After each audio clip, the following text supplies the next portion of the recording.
I wanted to talk about a little bit more on some of the reactions to what happened. I'm by no means trying to stir up any more of it, and ultimately this is my fault. I'm the one responsible, and the more time that passes, the more I realize that how wrong I was. But a lot of people's outrage or uproar about it was pretty interesting. Maybe you saw this tweet, but it's from Sean Van whatever.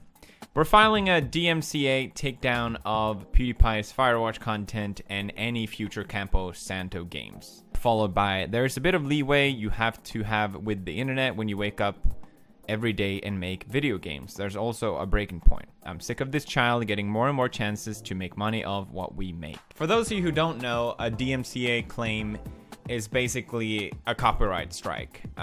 It's like a legal action towards your channel. It's a pretty big deal. If I get more than 3 of them, then my channel will shut down. So you could say this is an attack on me, my livelihood. So it seemed more than just grandstanding. This seems more like an attack to me. He also followed with, I urge other developers and will be reaching out to folks much larger than us to cut him off from the content that has made him a millionaire. So basically urging other people to do the same. I don't know. A lot of people aren't really sure about Let's Plays. It's sort of like a gray area in legal terms, because it's not like we own the game. We don't own direct license to it, and I don't think technically we can sell the video with us in it. And there hasn't really been a trial that tests this as well. There hasn't really been a trial that confirms, yes, Let's Plays are protected by fair use. You can't do copyright takedown claims on them. But generally, there hasn't been a case because developers benefit massively from Let's Players or streamers. This is pretty commonly known. Minecraft is a $1 billion title because of streamers, largely because of streamers and YouTubers. Same thing, you know, PUBG. I don't think it probably would not be even nearly as big without streamers. And developers know this. This is pretty commonly known, and that's why, even though, yes, we are making money through your game, it's still seen as something positive.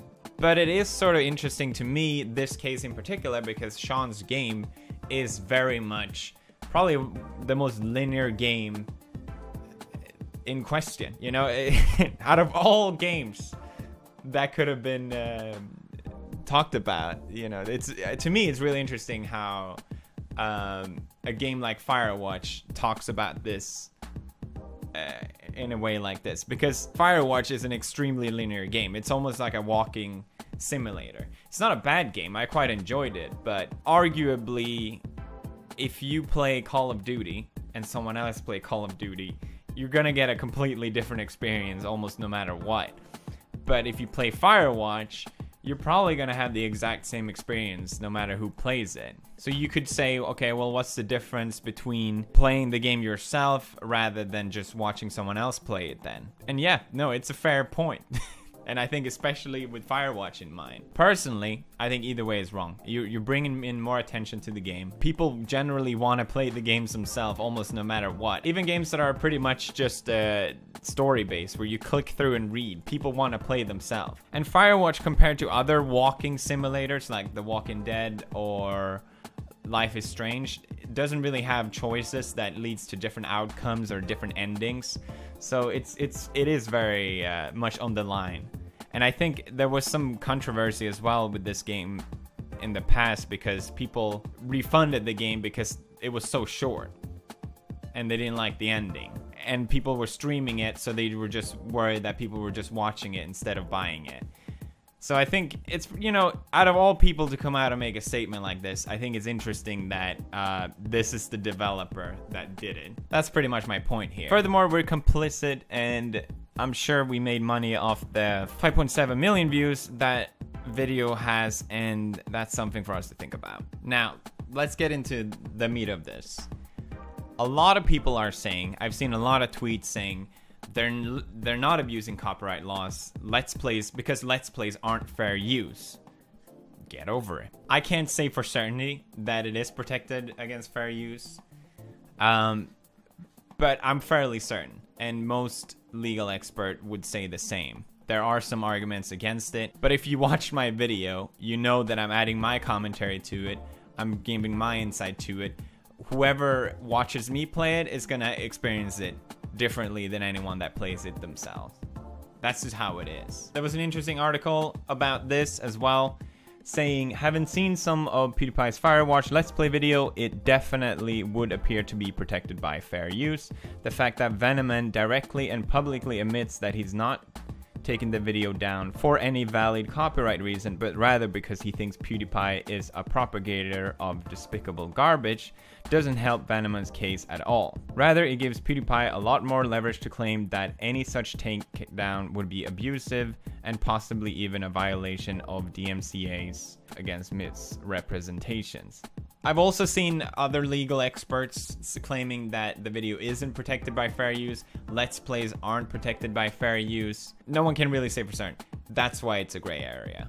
There are other legal experts saying that Let's Plays aren't legal, Firewatch DMCAs are legal, devs can easily destroy a YouTube channel, and the law isn't how you want it. Listen here. The thing though that a lot of people pointed out shortly after these tweets were made was that they have a stream policy on their website. This is literally if you go to firewatchgame.com/about, it says, can I stream this game? Can I make money off of those streams? Yes. We love that people stream and share their experience in the game. You are free to monetize your videos as well. So people pointed this out, but there's still arguments against, saying it doesn't matter because Let's Plays still aren't fair use, so they can do whatever they want. And I would agree, because basically Sean said he will strike down any one of my future Let's Plays and the past one. But the thing is, that doesn't mean he can go back and revoke from the old one. Do you know what I'm saying? Basically, Sean has the right to strike any video that I upload from this point because he's publicly said that that's what he's gonna do. But you can't retroactively go and say, you know what, I'm revoking this license because you are a racist garbage or whatever. That's not how DMCA work. And I'm pretty sure that that form of selection bias is not gonna hold up in court. Imagine if I made some artwork and I told people, hey, you're free to use this artwork. Go ahead, everyone.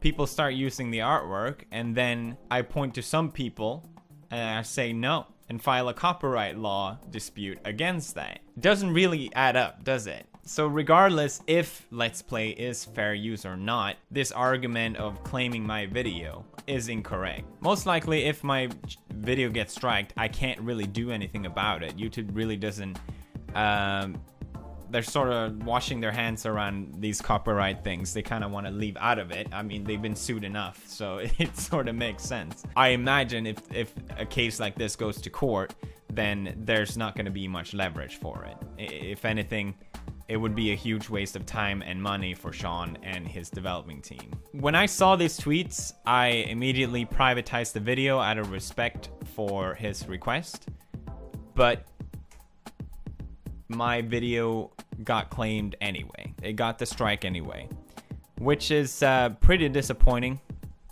to be honest. As far as I'm concerned, I didn't use any abusive language in this video.